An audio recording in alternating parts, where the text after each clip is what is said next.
Penny Allen and the Mystery of the Haunted House by Jean McKechnie. Copyright 1950, World Publishing Company. Chapter 1. The House in the Woods. It was almost unbelievable to the four Allens to be standing on the doorstep before Uncle John's Michigan shack.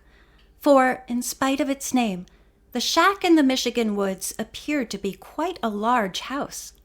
It was built of logs, but it was such a cabin as money builds, with all the beauty that can be given to it, primitive only in the sense of unfinished timbers, a product of skill, artistic in its fitness to the surroundings. Large, strong, with a wide, hospitable porch in front of it, it welcomed them, a home for the adventurous Allens. 19-year-old Philip, who had inherited the property from their uncle, stood fumbling to fit the key in the lock. "It's strange," he remarked to the others, "that Uncle John never told us what this place was like." "Nor ever brought us up here," added Penny, who was a year younger than her brother. "Golly, couldn't we hash that out after we get inside and see what this place is like?" asked Jimmy, impatiently. At 16, he was inclined to be a little impetuous. He now leaned against the other side of the door, watching Philip again groping for the keyhole. "We'll never get in if you insist on standing there in the light," said Philip, and playfully pushed his brother aside.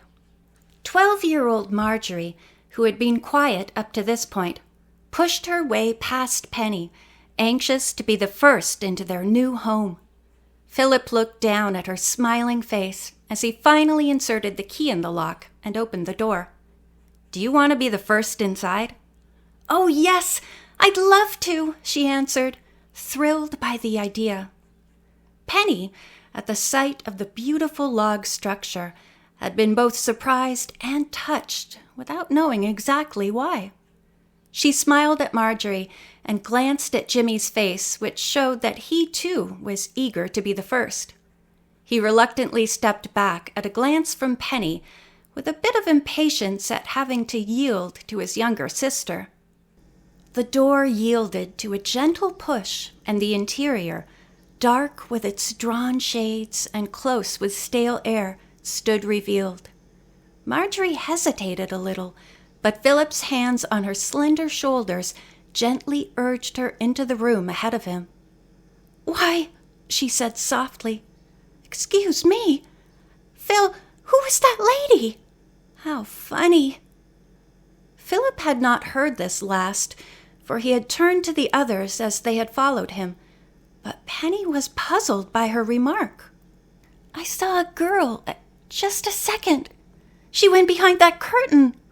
She pointed to a swaying curtain covering a doorway to another room. Jimmy, investigating by the door, pressed a button and flooded the large room with light. "Jiminy! Electricity and everything!" he cried, ignoring Marjorie completely and starting to open a window. Philip, however, now hearing her puzzled voice, moved toward Marjorie, who stood trembling a little in the middle of the room. "There couldn't possibly be anyone in here, honey," he said reassuringly. "Why, look, the curtain is just blowing a little with the wind from the door we opened. Did you see anyone, Penny? Jim?" He and Marjorie both looked toward their sister, and Penny shook her head.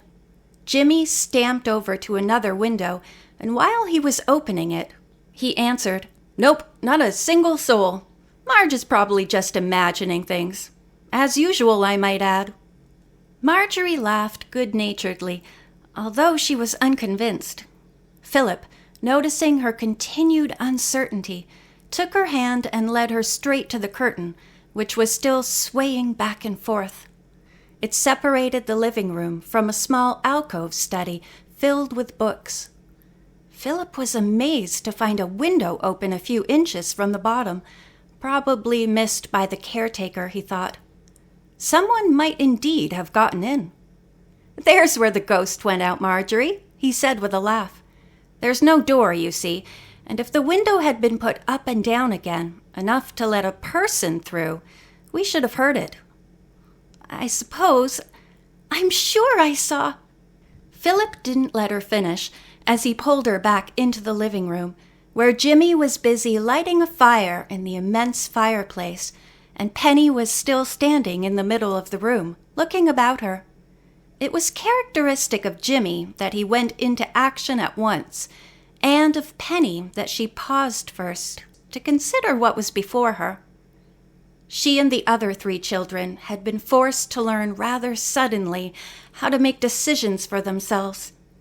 Their life had been quite different until a few months ago, when their Uncle John, their only relative, had died. Their parents had been killed in a train disaster when Marjorie was a baby. After that, their father's brother, childless himself, had looked after their needs, sent them to school, and, during summer vacations, had packed them off to camps. As a result, the 4 brothers and sisters had seen little of their uncle and less of each other. It seemed unusual, therefore, to their friends that they had managed to pull together, each one helping the rest and working cooperatively. The state of their uncle's business had been such that it was necessary for the Allens to find a way of supporting themselves. With the exception of this retreat in Michigan and a little money, they had been left with nothing. Philip, of course, was old enough to find a job somewhere, but the chance of getting one that would pay enough to support a family of 4 was slim. Someone would have to keep house for them, and this appeared to be Penny's job. The younger 2 still were in school. Philip Allen was a well-set-up young man. Dark brown hair curved back from a broad brow.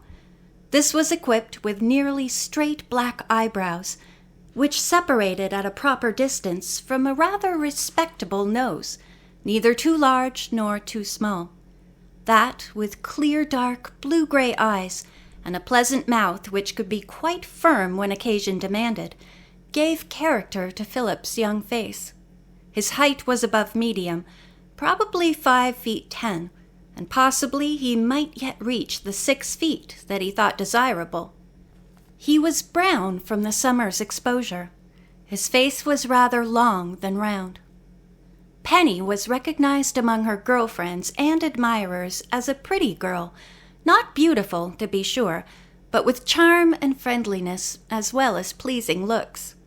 Her hair was much lighter than Philip's, and was worn in an attractive arrangement of curls and waves.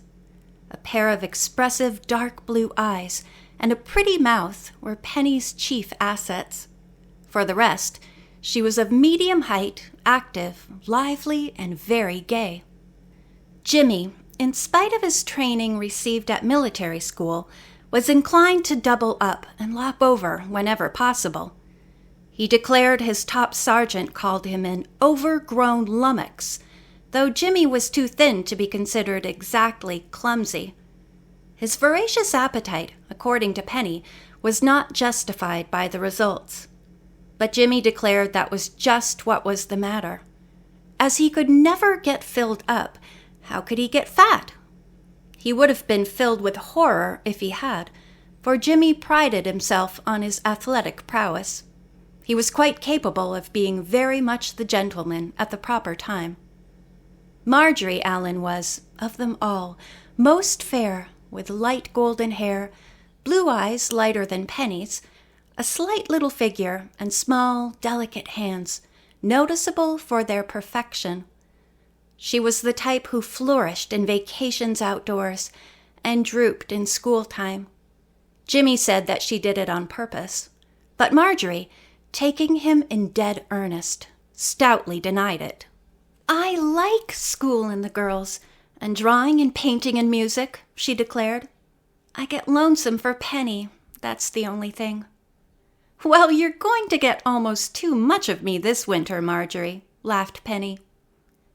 They all hoped to find things a little easier in their new home, away from the expenses of urban living. "Perhaps we could operate a summer hotel here," thought Penny. She resolved to talk it over with the others as soon as they were settled. "But I'm not going to start worrying about that now," she told herself, and walked over to a comfortable-looking chair beside Jimmy's fire. Aloud she said, This is heavenly. Jimmy, your lighting that fire was the best idea anyone has had yet. Jimmy was testing a large, comfortable-looking couch, and he grinned back at Penny after her praise. Golly, he said, Uncle John left us pretty well off, didn't he? He must have just begun to fix things, I guess, when he died. I bet his lawyer didn't know all he had either. It's certainly good we can call on that lawyer for assistance with the problems that will come up. We'd be lost without that chap. What do you bet we find some more government bonds or plain cash tucked away up here? He leaped to his feet at the thought. Say, Phil, which is the key to the boathouse? Philip's keys were lying on the table, but the tone of his answer dampened Jimmy's enthusiasm just a little. Now just keep your shirt on, Jimmy. Suppose we explore the house first. The girls want to see it, and so do I. We've got all kinds of time to investigate. Don't count too much on the fact that we may be striking a gold mine, though you may be right that Uncle John had more than his lawyer knew. So far as I know, there was no complete list of his property in either his will or the deposit boxes. Come on, I'm as anxious as you are to see what there is outside, but we'll do one thing at a time. Okay, said Jimmy, as he flopped down again on the couch and flung one leg over the arm. Take all the time you want. It grows on you, Phil, said Penny. I never would have imagined such an attractive interior, with these lovely hand-hewn rafters and the paneled walls. Come on, Jimmy, let's go upstairs and see what rooms open off the balcony. The spacious living room was 2 stories high, with the bedrooms opening off a balcony which extended around 3 sides of the room. The part of the balcony which ran the length of the front of the house was glassed in. This could be opened up to expose the upper sun deck.